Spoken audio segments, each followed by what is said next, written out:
Welcome, everybody. Amanda Holmes here, CEO of Chi, home to the ultimate sales machine.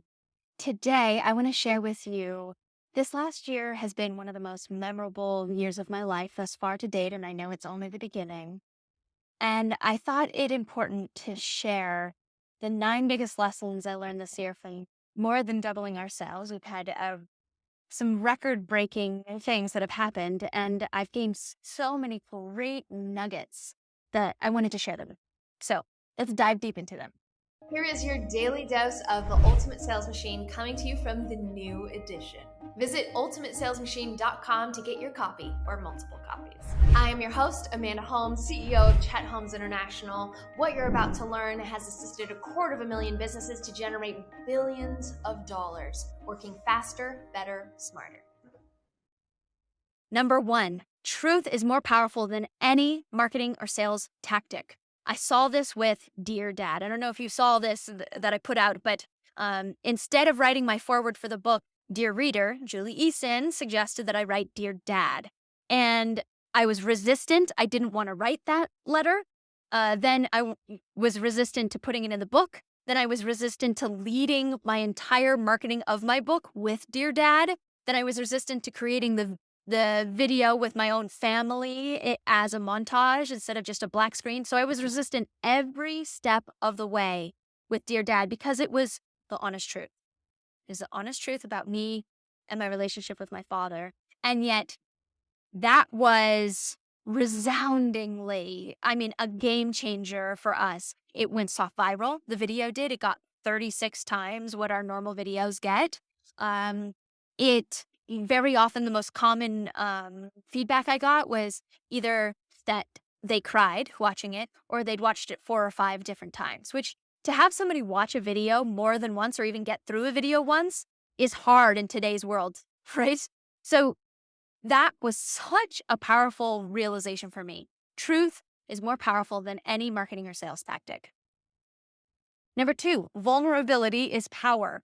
So as vulnerable I was terrified, and yet the feedback that I've gotten is that it was endearing and refreshing because more than ever, it is rare to be vulnerable. So that was my second biggest lesson from this year. 3, own your customer data. Now, for the last 15 years, we have had a book on Amazon that is sold through our publisher, Penguin. So I haven't had access to my own customer data. I send everybody to Amazon. Penguin captures that information and never gives it to me. So it's only when someone reads the book, they go to the website or they come back to my website and they opt in and they say, hey, I'd like to talk to you. So I have missed out on so much business because I didn't have the control of my own data.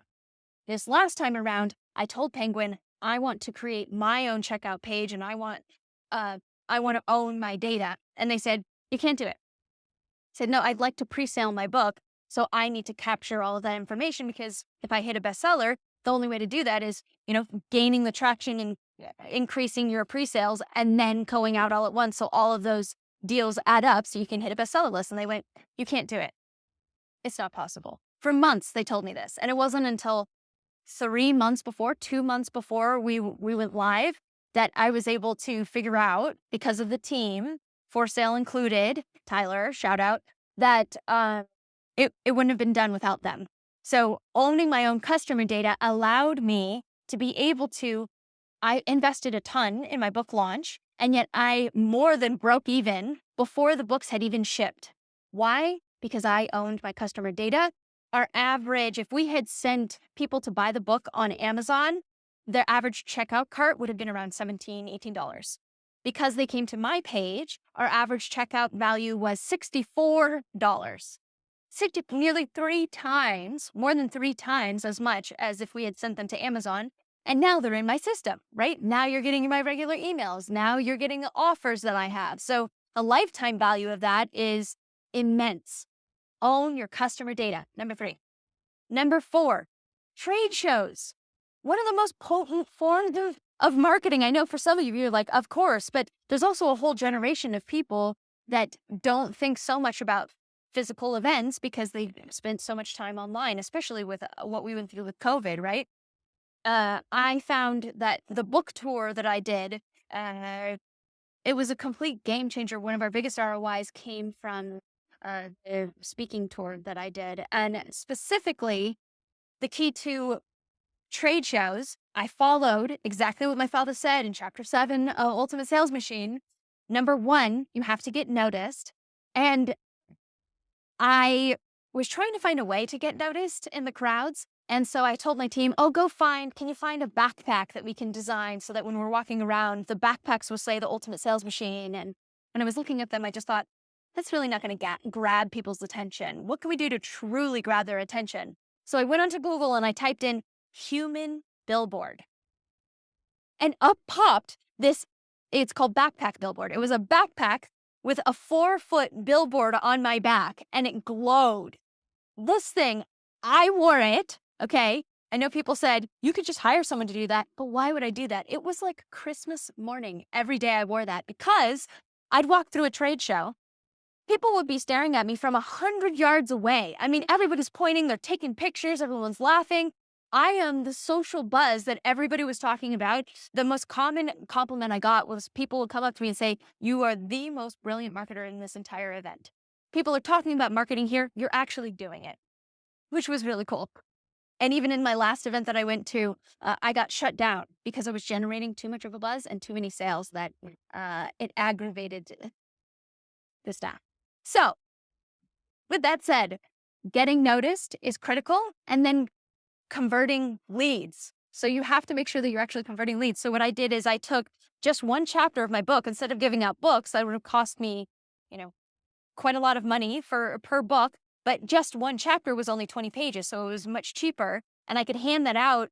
Would you like to double your sales? Here's 20 pages on how to do that. People would lean into that rather than me pushing a book on them. So that was critical. And then I had a QR code on my billboard to say, okay, to get more information, do this. So people were coming up, and whether I was talking to somebody or not, they were doing the QR code to put their name and email in. So getting noticed, generating that lead, right? So that you can get the appointment and get sale. Okay. 5, quality over quantity. This is a huge theme for us because when I created the Dream 100 Bootcamp, that was a critical piece as well. So my father taught about Dream 100, and the more over the years that I have watched and listened to people implementing the Dream 100, the more I found a common trend that very often for a business, it's not about 100. People get stuck on this number that it's about 100. By definition, there's always a smaller number of better buyers than there are all buyers. That means marketing and selling to them is cheaper than marketing and selling to all buyers. To hit the bestseller list that helped me double my sales this year and got me 19 keynotes that I'm feverishly trying to actually fulfill on. All of that was done by focusing on just 5. Less than 12. Less than 12 dream relationships. Less than 12. We actually, David Asarnow called it his target 20, and I asked him if I could actually call it the target 12 and run with that, because it doesn't always have to be Dream 100. For me, it was a target 12. Now, what's the next one? I'm just looking at my notes. Oh, quality over quantity too. So of the book sales that I made, 79.23% of my revenue came from just 3% of the people that bought my book. 3% would purchase 100 books, 400 books, 1,000 books. That was very fascinating. Okay, number 6, social proof is king. Holy cow, right? We live in a world where we have been trained as consumers to go on Amazon, look at reviews, look at the customers that say what about the product, and decide to buy. We go on Google, we look at the reviews and the ratings, right? So we're conditioned to do this. How are we doing that in our business to duplicate what Amazon has already created for the buying experience today? So all through all of my travels, anytime someone would say something that was complimentary of me, my father, the legacy, the book, anything we do, I would say, hold on. Can I capture what you're about to say? Or can I capture what you just said? Will you repeat it? And I would just bring up a phone and record right then and there. Or if I had a videographer, sometimes I had videographers that would capture those moments live. Then those became podcasts. They became YouTube videos. They became blog posts. They became social media posts. They became my ads. I had one guy that came up to me and he was like, the Ultimate Sales Machine changed my life. And we said, stop. Don't say anything more. Can I film what you're about to say? And he said, absolutely.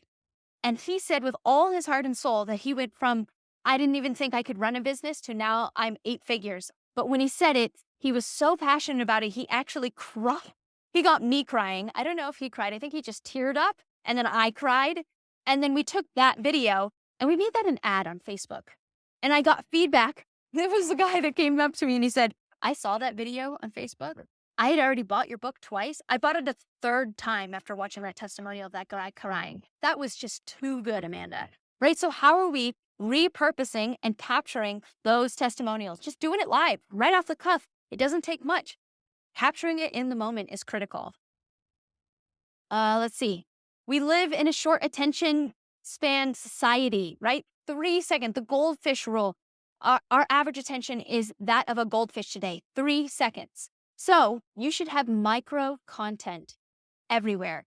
That's how we're consuming our information today, is in small bite-sized pieces. So for me, I had a podcast. I started at 30 minutes a podcast. I went down to 15 minutes a podcast, and I ended at 5-minute podcasts. So I was doing daily podcasts for 5 minutes each. I read a quote, I talk about the quote, I finish. We doubled our downloads. We have increased our organic traffic to books sold.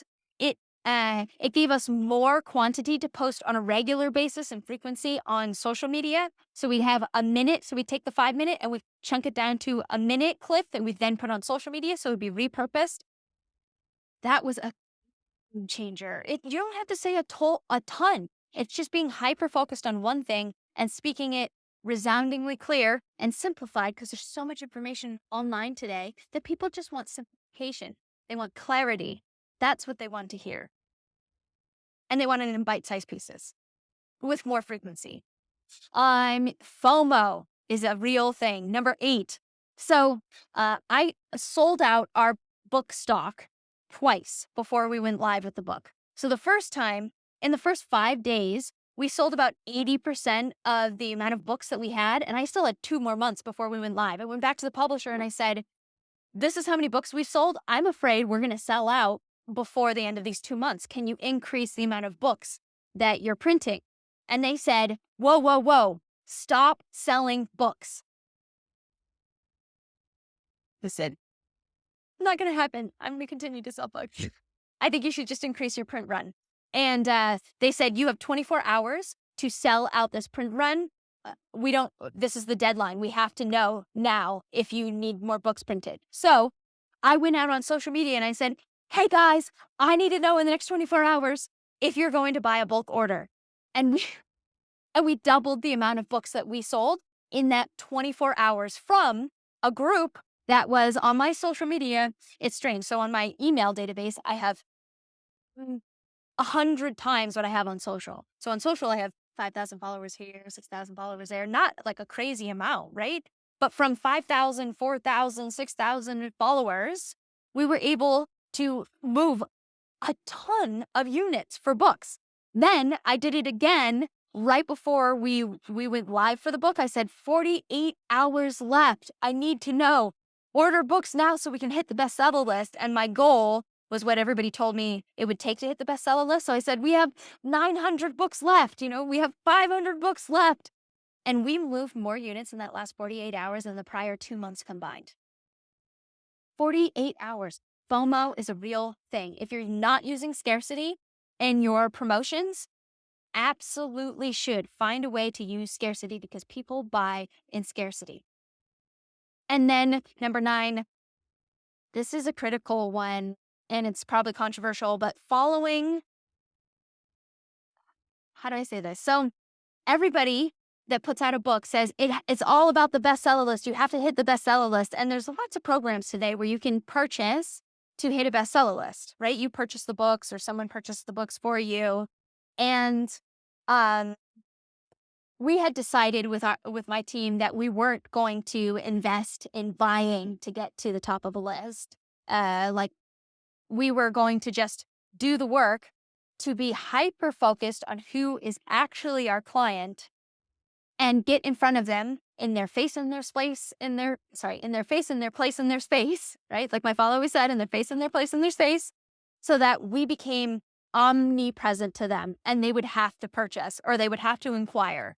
So doing that, I let go of needing to have like people that buy followers, people that buy bestseller, people that buy these things. It's a shallow way and you actually don't get the revenue you need. So I let go of having to get those bestseller lists because I focused on I want to own my customer data because I know I can increase my lifetime value. I became I paid for the whole book launch before the books even shipped. Usually you release a book, it takes months before people start reading it. Then they decide to work with you, maybe over time. Before they had even gotten the books, we had more than broken even on the investment. So what I'm trying to say is don't let the outside world believe that you have to hit some kind of ego goal. Let's just focus on what really matters, which is, revenue, profitability, and adding. This isn't coming from I need to beat my chest and be the best and have these titles. This is coming from a place of I want to serve. When I give great value, money follows. When I am in this place of giving and serving, we more than doubled sales, and the focus wasn't number, hit it, hit it, hit it. It was value, serve, results for the clientele. So all of this is to say that I'm just so grateful for all of you that listen to what we do, that read our emails, that watch our videos, that actually take these steps and implement them into your business. The joy of this job that I get to do is seeing your success. It's about your success. If you don't succeed, I don't succeed. My success is determined on your success. So that's why I try with all my might to be as honest and transparent and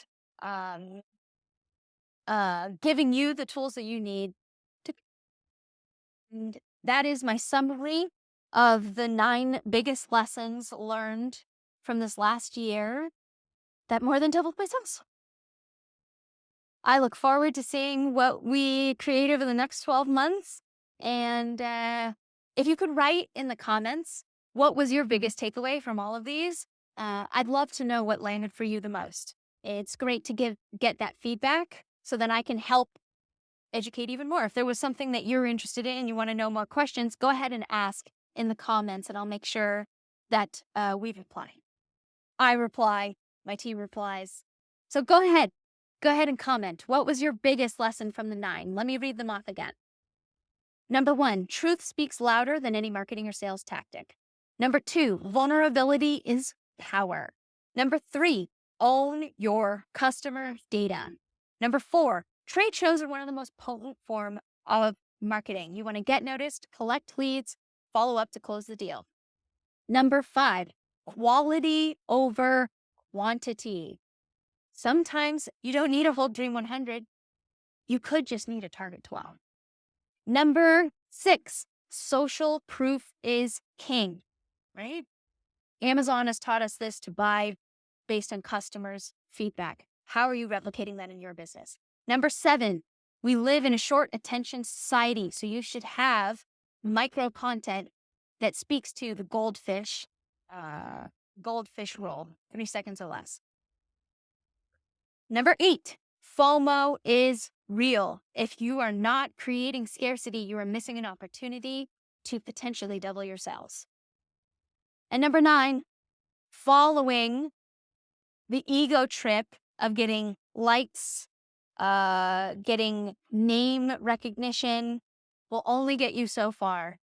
When you lead with value and service, and focus on the true numbers that matter, like sales and profitability, that's when the results that truly matter to your business happen.